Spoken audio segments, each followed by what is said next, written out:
Good afternoon and welcome to M.M.E. I'm your host Blind Prime, and happy 420 to all of you out there.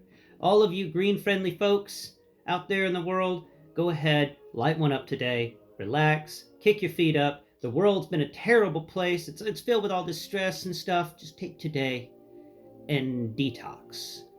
Shut off all your news, relax, watch some videos like me, who's all about positivity and trying to make the world a better place, and don't pay attention to any of the negative news. Today is your day. So, all my green friends out there, toke up. All right, that being said, today we're going to talk about Double-Dealer's vehicle mode. I have yet to get a real understanding of the bird mode, so I'm not really going to review the bird mode until I get until I get an understanding of how the bird mode's supposed to really be, because I know I screwed it up in the transformation video yesterday. I know I messed that bird mode up, but I did the best I could with the with the fact that no vision and just trying to figure it out from what people say. So until I get an understanding of how to do it properly, I just can't and bring it to you, my viewers. I'm sorry, but that being the case, I can bring you this awesome missile loading vehicle, and honestly, this is one of the best vehicles from Earthrise. I absolutely love this vehicle, and today we're going to get really in depth with it.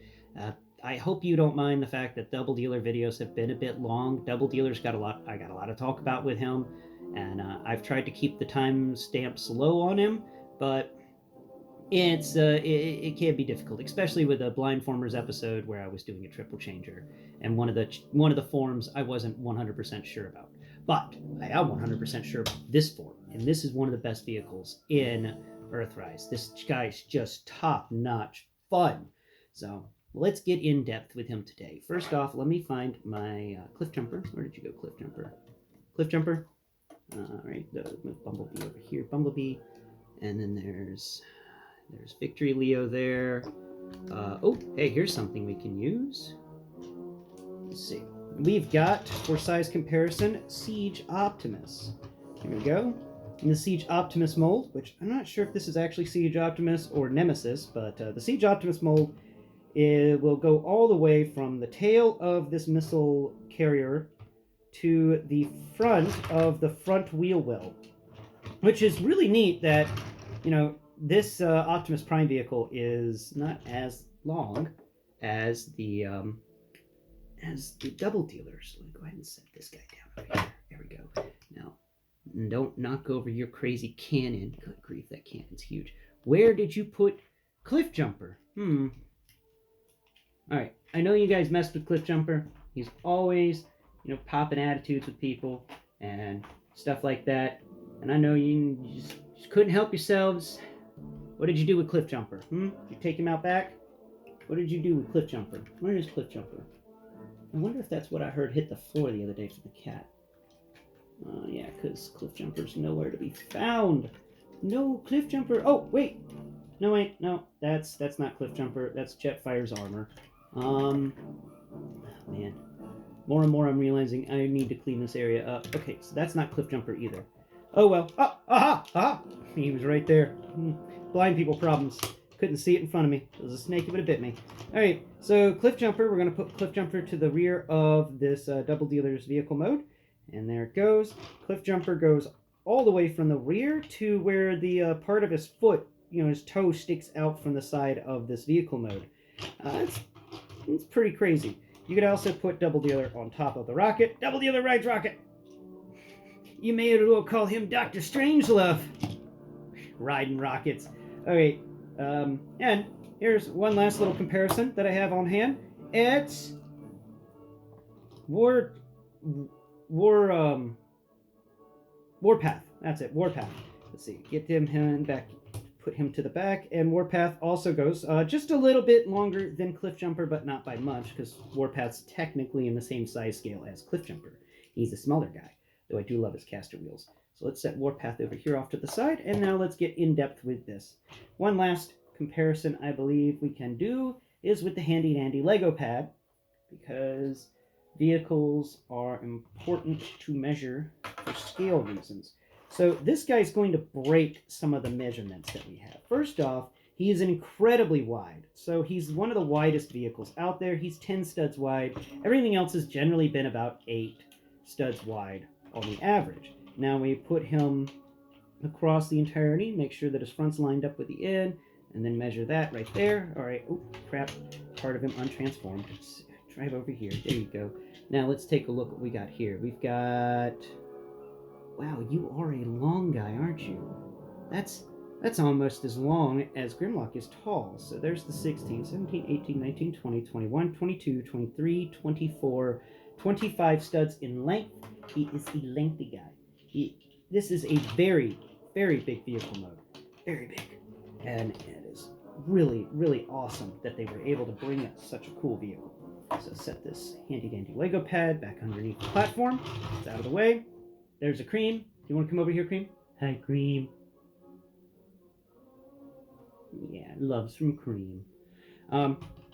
So let's get in depth with this vehicle now that we're done with all the size comparisons.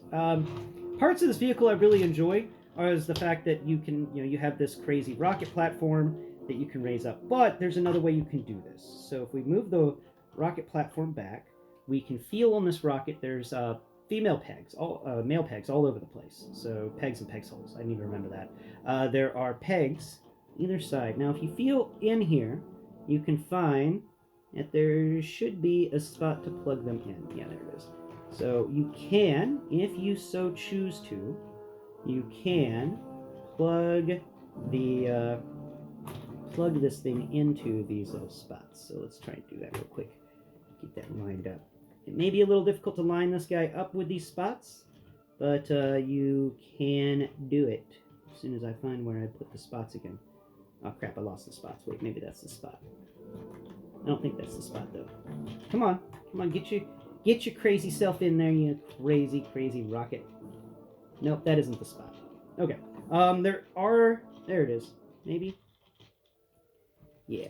It can be a little difficult to get at those things, but we can always cheat. Yeah, cheating's possible. So let's go ahead and cheat. Unless I'm getting that wrong, and that isn't a siege peg to plug everything in. Oh, that's a screw hole. My bad. But maybe that's a siege peg? Or is that another screw hole? That's another screw hole. Okay, so there's 2 screw holes there. I mistook for siege ports. My bad. Oh crap, I just collapsed the wheel. Put this one back up. There it goes. Put that wheel back. There it goes. Alright. So you can't do what I thought you could do with this, but it's still pretty cool. Let's talk about this, set the rocket off to the side. So this vehicle mode is some sort of ICBM carrier, an intercontinental ballistic missile carrier thing. It can carry these big missiles. It's we got a little driver's compartment over here to the right-hand side. And interestingly enough, now I've always been a person that likes to do size comparisons and keep everything in scale. Though his robot mode is in scale with all the other robot modes around here, his vehicle mode is actually smaller than it should be, because this is the windshield, the actual driver's compartment for this crazy big, missile barge thingamajig, and it is small. It's as small as the driving compartments for the core class things, and it makes me wonder as if this driving compartment is in fact, it scales with core class figures, and it kind of does scale with core class. It's weird in that regard. This is one of those rare figures that can scale well with core class and with deluxe class. So that's something to keep in mind when you're playing with it. Interestingly enough, his Eagle mode is more on the deluxe class chug scale. You can also pick this piece up. I don't know why you can pick this piece up, but you can pick this piece up if you felt like it. It doesn't really do anything. There's nothing below it to reveal except another peg hole. And that's it. This is an odd little piece on the side. I've never been able to figure out why you can do that. Why did they put that in there? But they did. So it's just one of those weird things, little tricks with this vehicle mode. That being said, this is on, of course, the right-hand side of the vehicle, and it's there's these 2 little things. Each one has a siege port on it. The one on the left doesn't move. It doesn't have any sort of joints in it. The one on the right can be articulated a bit, but for reasons I still am unclear on. Now, the front of this is sculpted very well. You got these really neat little notches going on. You've got some really great armor work happening here with some vents and different rivets and bolts all over the place and heavy steel pieces. It's this is a combat vehicle. Like him and Warpath are very similar in that regard. See, where's the Warpath? I just had him. Here he is. See, Warpath also has a lot of the same textures of a military vehicle. So you've got like steel straps and armor plate and rivets all over the place, and that's similar textures you're getting with your double-dealer in his vehicle mode. It's very nice. I think it's wonderful to have a mix-up of that stuff, and also it's really great for the Autobots to have a war vehicle. They don't get many of them. There aren't that many war vehicles in the Autobots repertoire. Now, the coming past the core area, we've got fix that because that actually popped out a bit. The place where the missile sits, we got these two pylons of the arms folded on top of each other. And one of them has this little bit that he comes with, this little special accessory that's a radar dome. It's supposed to spin around, and but if you spin it too much, you're just going to ruin the peg hole and stuff in there. But it's supposed to spin around and do radar and tracking for the cruise missile. And then on his other arm, that's a pylon, we've got his gun, which can spin around and shoot at things. It's pretty cool. And each of those pieces actually fits into the hands. So, the gun fits into the hand, and you can actually, because it's in the hand, you can raise it up and fire at things in the sky, which is an extra addition. You can also raise the radar system up and down, but I don't know why you would want to do that. It's still neat that you can do it with the other thing. He's got 4 wheels on each side, and they're double wheels like the back ends of Optimus Prime's truck mode. So it's like semi-truck wheels, but there's 2 stacks, there's 2 pairs of them on each side of the vehicle. And it makes sense. This is a big, heavy vehicle. It's got to have a big load. And when you consider it to be in core class, then these wheels actually become bigger in regards to everything else, and that makes sense on how they feel. Like these wheels do feel kind of they feel more like monster truck tires on small scale than anything else.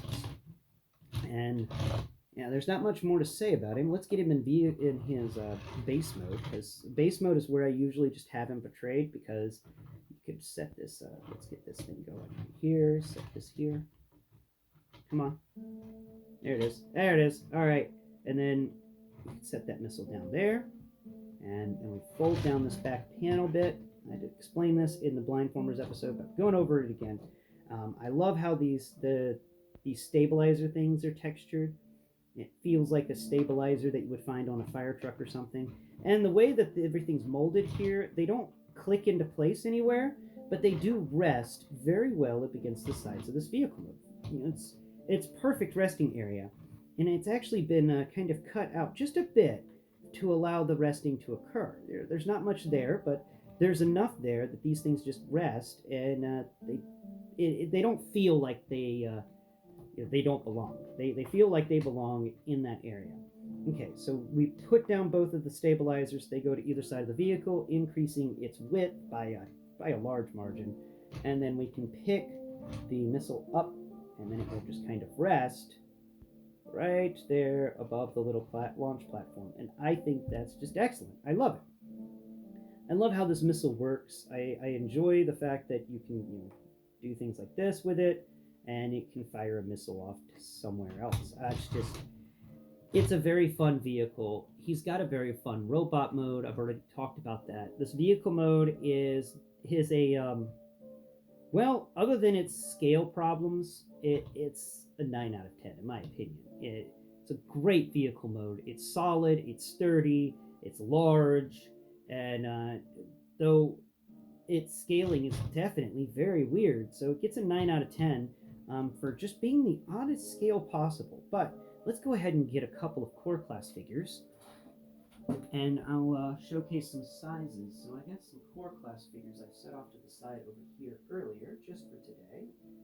I didn't want to put them on my table because I didn't know if Cream was going to bat them away or not. So let's go ahead and grab a couple I need one vehicle mode. Aha! We can use Ratchet. All right. So we got some size comparisons here for vehicles in core class. If you wanted to include him in core class, since he's got the airlock design, he could work for core class stuff and Micromaster stuff. So first off, we've got Little Ratchet. Little Ratchet comes down. We put him in the back end, and he'll go most of the way across. Actually, he'll cover all of the rear wheels and not even go all the way to the toe. So definitely a lot shorter than before, but you can kind of park him if he's backing up to the launch platform or something. It's nice to have him because he's a great little size to compare. And then of course we've got the Warpath. Set him off to the side. Warpath, go. Thank you. And we've got Megatron from core class. Megatron. He can sit here and put him into the back, and he goes almost to the toe, but not quite. And honestly, considering the scale of this vehicle, I think this is excellent. It shows just how beefy and burly and massive Double-Dealer is in vehicle mode compared to Megatron. Like, this makes Double-Dealer seem like a beast, man, a beast. And then finally, here's the H-Tank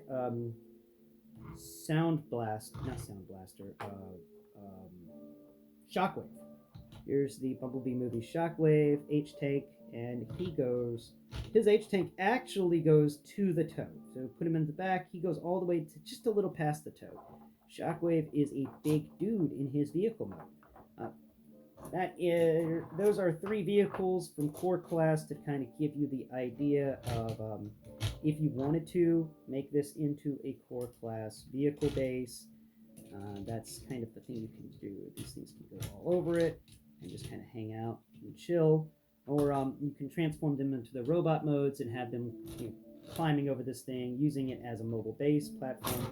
Actually, now that I think about it, I think if you were to do that the way I'm talking about, you raise this thingamajig up, the thing that I was talking about that has, I don't really have a clue on what it's supposed to do, but if you raise it up and it kind of sits at an angle, and it feels like it's actually some sort of a platform, a control panel. So let me get one core class figure.